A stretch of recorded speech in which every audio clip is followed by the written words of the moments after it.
नमस्कार साथियों। ALP psycho assistant loco pilot psycho में मैं आपको बताने जा रहा हूं 9 फाइंड अंक 9 का खोज परीक्षण। देखिए हमारा टेस्ट नंबर 4 जो चौथा टेस्ट है एएलपी साइको में, उसमें 6 फाइंड, 9 फाइंड, यस नो और फिगर रिप्लेसमेंट टेस्ट, इन चारों टेस्टों में से कोई भी एक टेस्ट प्रश्न एग्जाम में पूछा जाता है। तो जैसे 9 फाइंड है वैसे ही 6 फाइंड है। 6 फाइंड और 9 फाइंड दोनों सेम है। तो मैं 9 फाइंड के बारे में आपसे चर्चा करूंगा। अंक 9 को हम खोजेंगे। अंक 9 को हम खोजेंगे 9 नंबर फाइंडिंग टेस्ट। 9 को हमें ढूंढना होगा। तो कैसे हम ढूंढेंगे और आंसर हम कैसे देंगे? देखिए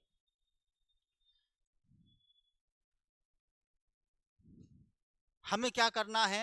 देखिए इसमें सबसे पहली बात 75 प्रश्न पूछे जाते हैं और 5 मिनट का हमें समय दिया जाता है।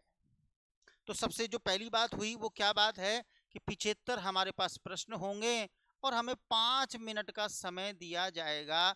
टोटल प्रश्नों की संख्या जो 6 फाइंड में है और जो समय 6 फाइंड का है वही हमारा 9 फाइंड का है। टोटल प्रश्नों की संख्या दोस्तों 75 होगी।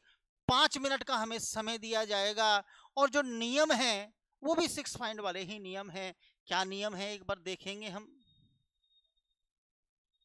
देखिए हम हमें आंसर कैसे देना है।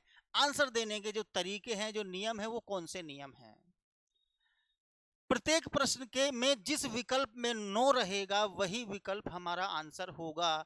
जिस ऑप्शन में नो है दोस्तों, देखिए हमारे पास 4 ऑप्शन हैं। Option number A, option number B, option number C, option number D.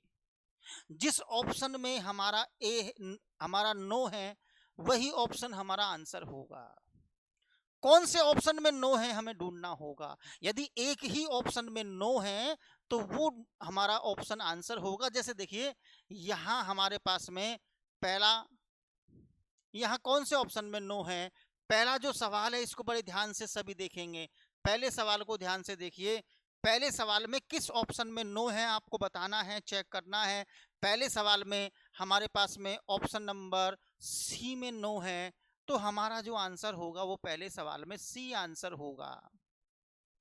यदि दोस्तों एक ही ऑप्शन में नो है तो वही ऑप्शन हमारा आंसर हो जाएगा। दूसरी बात आती है, यदि एक से अधिक विकल्पों में नो लिखा जाए तो उस कंडीशन में हमारा जो उत्तर होगा वो ई होगा। यदि एक से अधिक ऑप्शन में नो आ जाए, जैसे देखेंगे एग्जाम्पल देखेंगे। जैसे देखिए दूसरा सवाल बड़े ध्यान से सभी देखेंगे। सेकंड प्रश्न, दूसरे सवाल को देखा, पहले ऑप्शन में हमारा 9 आ गया, देन तीसरे ऑप्शन में भी हमारा 9 आ गया, एक से अधिक ऑप्शंस में 9 आ गया, पहले में भी 9 आ गया, सी में भी 9 आ गया। देखिए दूसरा जो सवाल है वो इसमें नो यहां भी है और नो हमारा यहां भी है, मतलब दो ऑप्शंस में नो है। दो ऑप्शंस में नो है तो हमारा इस कंडीशन में आंसर हमारा ई होगा। बात को ध्यान से समझेंगे। यदि केवल एक ही ऑप्शन में नो है तो वही ऑप्शन हमारा आंसर होगा। यदि दो ऑप्शंस में नो है तो हमारा आंसर सी हो जाएगा, ई हो जाएगा, सॉरी।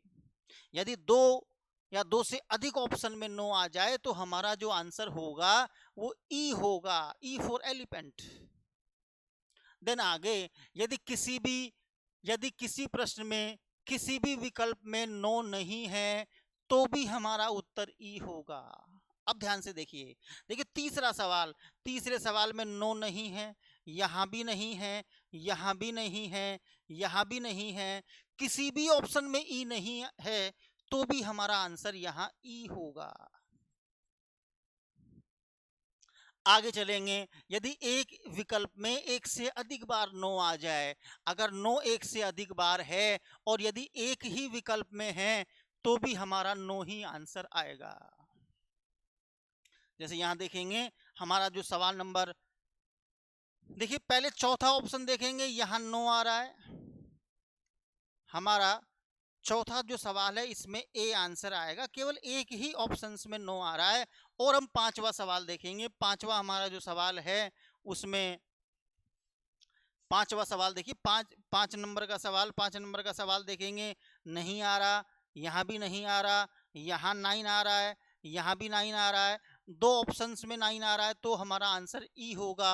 अब देखिए ये हमारा ये फोर्थ पॉइंट क्या कह रहा है, यदि एक ही ऑप्शंस में एक से अधिक बार नो है, एक ऑप्शन है उसमें एक से ज्यादा बार नो आ जाए, 2 बार आ जाए, 3 बार आ जाए, कितनी बार ही नो आ जाए, तो वही ऑप्शन हमारा आंसर होगा।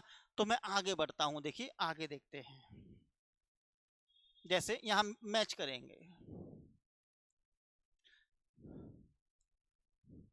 छठा क्वेश्चन देखेंगे। 9 आ चुका है, 9 आ चुका है, 9 हमारा आ चुका है, तो हमारा ए ऑप्शन यहां से आंसर हो जाएगा, ए में 9 है।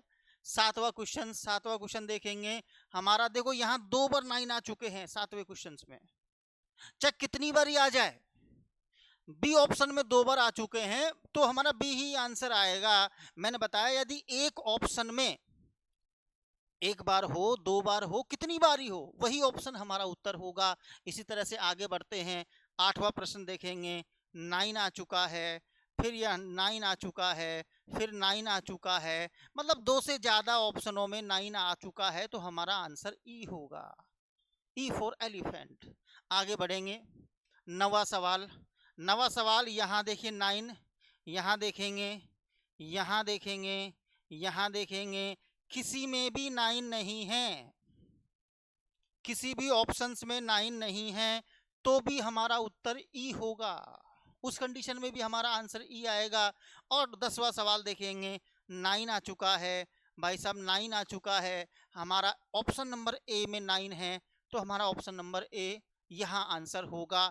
तो जैसे हमने 6 फाइंड किया है, ठीक उसी तरह से हम 9 फाइंड करेंगे। एक बार मैं दोबारा से बता देता हूं, यदि एक ही ऑप्शन में नो है, तो वही ऑप्शन आंसर होगा। अब चाहे एक बार नो है, चाहे 2 बार है, चाहे 3 बार है, कितनी बारी है, यदि एक ही ऑप्शन में 9 है, तो वही ऑप्शन हमारा आंसर होगा। यदि 2 से अधिक विकल्पों में नो आ जाए, तो हमारा आंसर ई होगा। और यदि किसी भी विकल्प में नो नहीं है, तो भी हमारा आंसर ई होगा। इस तरह से हम आंसर देंगे। अब देखिए आगे मैं टेस्ट चालू कर रहा हूं, तो सभी ध्यान से करेंगे। ये जो पहला टेस्ट है इसको सब करेंगे अपने हिसाब से, यहां आंसर मैच लगाएंगे, आंसर करेंगे। तो सब करिए, पहला टेस्ट पहले सवाल से सभी करेंगे, आंसर भरेंगे।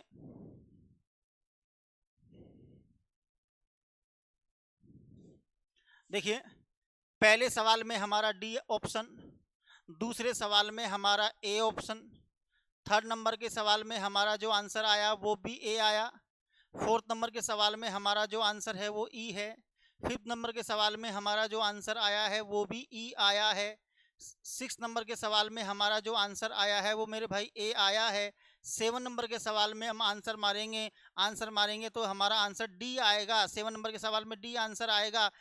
ऐसे ही 8 नंबर के सवाल में हम आंसर लगाएंगे, 8 में हमारा आंसर यहाँ ई आएगा। देखिए इस तरह से मैंने 8 प्रश्नों के आंसर दिए। स्पीड से हमको सारा काम करना है, बस प्रैक्टिस करनी है। जो मैंने तरीके बताए हैं उन तरीके से हमको काम करना है। हमें क्या करना है, ऑप्शन नंबर बी और सी पे नजर एक साथ डालनी है, फिर दाएं बाएं देखना है और हमें आंसर फिल करना है। दोनों option number B, option number C पे हमको हमारी नजर डालनी है, फिर लेफ्ट एंड राइट दोनों तरफ देखते हुए हमें आगे बढ़ना होगा। आगे चलेंगे।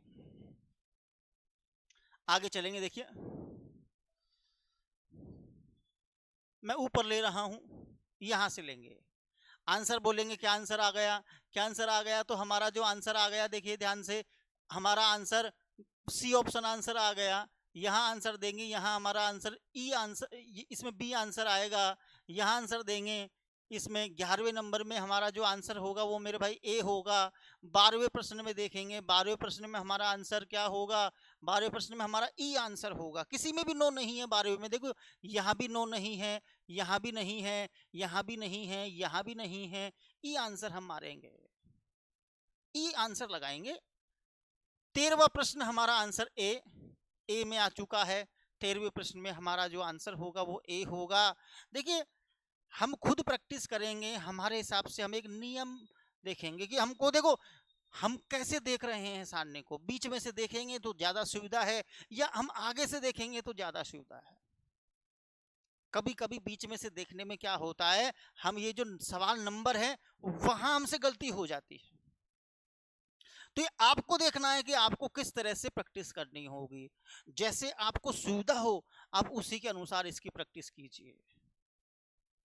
स्पीड को यहां हमको बढ़ाना है, जैसे 6 फाइंड है सेम हमारा 9 फाइंड है। बस हमें प्रैक्टिस करनी है, ऑनलाइन ऑफलाइन दोनों माध्यम से हमको प्रैक्टिस करनी है।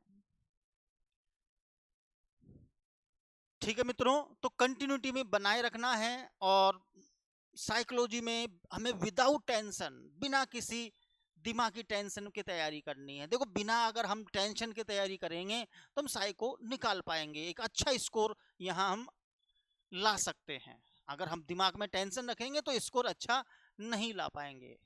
तो ओके मित्रों, कंटिन्यूटी में बने रहना है, एक तैयारी करनी है। Okay, thank you.